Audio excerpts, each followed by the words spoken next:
Alright, I just transplanted my long beans. These are the, green noodle. There's 3 of them.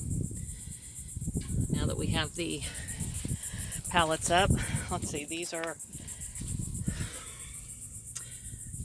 Taiwan yard long. Okay, those are tall. Those got real tall real fast.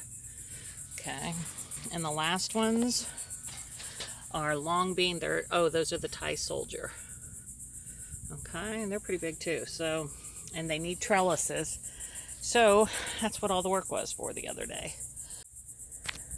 Meanwhile, if anyone has a tried and true recipe for long beans, please post it in the comments. I've never made them before. I've never even had them, but we're going to see how good they are.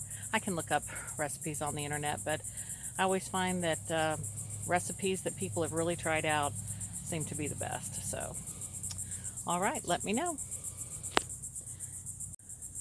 Thanks for watching Hobie Farms. Have a great day and God bless you.